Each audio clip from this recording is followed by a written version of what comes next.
Dünya Uyghur Kurultayı 4. növbetlik vekiller kurultayı Yaponiya parlamentida dağdığılık içildi. Dünya Uyghur Kurultayı 4. növbetlik vekiller kurultayı Yaponiya parlamentinin sahipxonligida 2012 yılı 4. may günü Yaponiyaning poytaxti Tokyoda şu yer vaqti soat 10da 20 davlatdan kelgan 120 nafar rasmiy vakil, aziz mehmon sifatida kelgan har sohadagi arboblar, Yaponiya parlament a'zolari bo'lib 390 dan ortiq odamning ishtirok qilishi bilan dağdığılık içildi. Bu növbetlik qurultayning nihoyatda dağdığılık holda Yaponiyada içilishi Xitoyda nihoyatda tez inqos qo'zg'adi. 4. növbetlik vekiller qurultayı Yaponiya Uyg'ur jamiyatining raisi İlham Mahmud afandining riyosatchiligi, Dünya Uyg'ur Qurultayı raisi Rabia xonimning ichilish nutqi so'zidan burunqi Sharq Turkiston davlat marshi va Yaponiya davlat marshidan keyingi qizg'in olqish sadolari ichida boshlandi.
Assalamualaikum barliq minallah.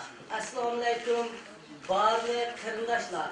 Dunyoning hamma yeridan kelgan Dünya Uyghur Qurultayıning 4. navbatlik yig'inining qatnashchilari bugun hammanglarni Dünya Uyghur Qurultayıning 4. navbatlik ochilish murosimi bilan tabriklayman.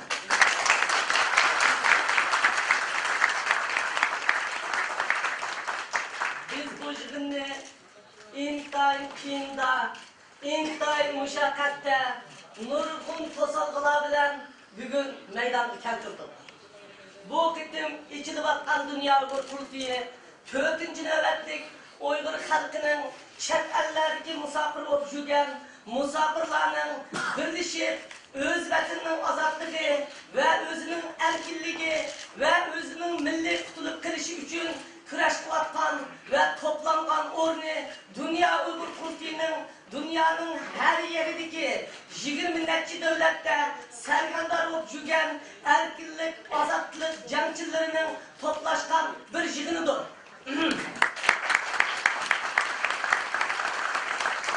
Bugun mushu yig'inimizga dunyoning hamma yeridan kelgan qatnashchilarni Yaponiya parlamenti ve Tokyo parlamenti ve Yaponiya dostluk jamiyati ve Türkiye'den kelgan, Amerika'dan kelgan, Germaniya ve Şvetsiya barliq davlatlardan, Norvegiyadan kelgan sharaf mehmonlarga chin ko'nglimdan rahmat aytaman. Her 20 milyon Uyg'ur xalqining chin ko'nglimdan rahmat aytaman. 4 yıl oldu, 4 yıllık yığın açtık. Dünyanın sahnesiga Uyg'ur davasını hem de açıkladınız.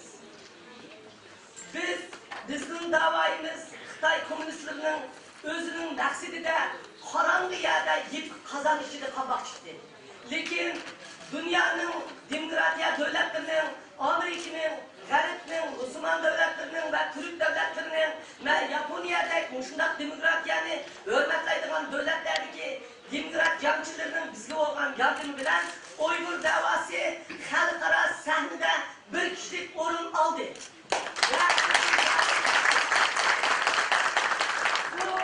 Mushu men turmadan 2005 yili 3. ayning 17'si chiqqanidan tortib ta hozirgacha mushu butun dunyodagi bizning qo'lluvchilarimiz ve bizim etrafımızda dünyanın hem yerde durup özünün halkı, özünün vatini, özünün erkinlik için küreş kıvatkan Uygur, Kazak, Kırgız, Özbek, Tatar, Mongol, Katarlık, Şark Türkistan'da yaşavatkan, bugünkü mihmurimiz buluvatkan kerimdaşlarımızın ortak tırışış aldıda aslında biz emelge aşırıvatımız hem dünya sahnesinde davayımızı muşunçilik akbaratçılar kilirgan bir vaziyetke eteldik. Arkadaşlar, biz burun hatta özümüzü köydürüvasak mı? Biz burun hatta küçülerge çıkıp batırsak mı? Birer muhbirde tepip özümüzün davayımızı anlatamaydık.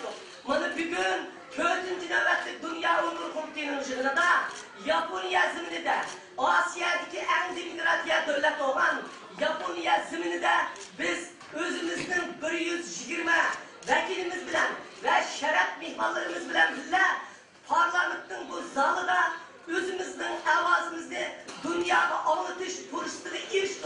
Bu alem şuman bizni kollaştı.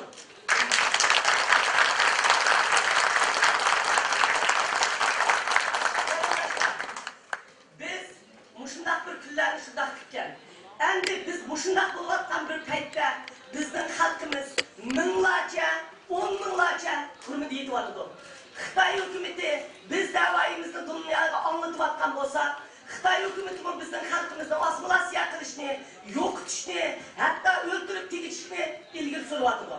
Biz bunun seslimizlik assimilasiya kılındık, erkinlik, kişilik hukuk ve demokratiya dep jığılgan olsak, hazır biz kanda hayat kalımız, biz kanda özümüzü tutuldurumuz, biz bilen Xitay komünistleri arasında hayat mamatlık görüşü olatıdı.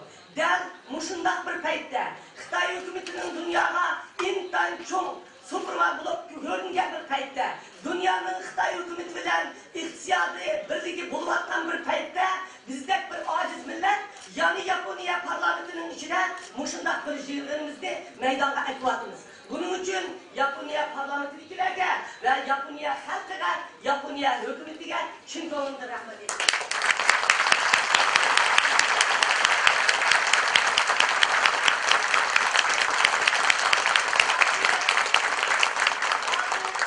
Tibet'te insanlar kırvatsa, hançilik adam özünü köydürüp öldürüp avatıdı. Mongollar kanda bulvatıdı. Endi bizden halkımız hazır kanunsuz öldürüş, özü bilgen tutkun kılış, köşmenler bilen tarmak kılış, adamlarımızı tarkaklaştırış, iktisadi cihetten veyran kılış ve muarif cihetten veyran kılış, ahlaki cihetten tükütüş gırdarlığı hoş geldi.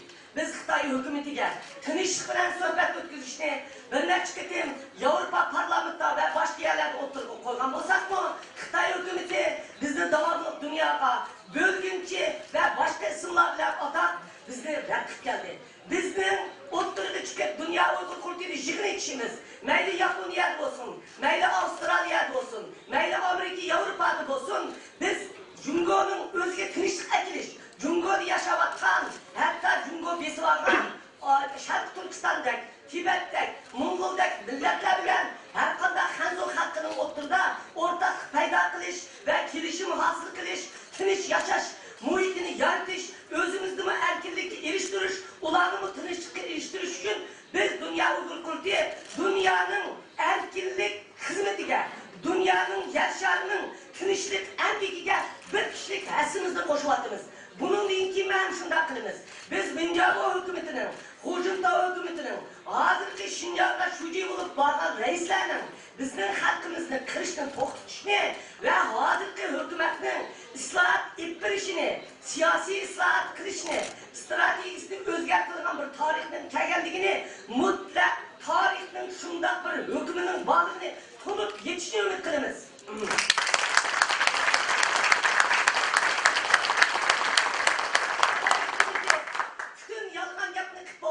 Cumgochi sosyalizm, Cumgochi demokratiya, Cumgochi başkuruş, Cumgochi kişilik hukuk. Bu satsata hazır kıp kaldı. Endi payt demigi geldi. Çoğum biz yalnız Tibet, Uygur, Mongol halkları emas, Xitay halkı. Hanzo halkı özünü itiraf kılmaydigan bir payt geldi. Xitay hükümeti hazır endi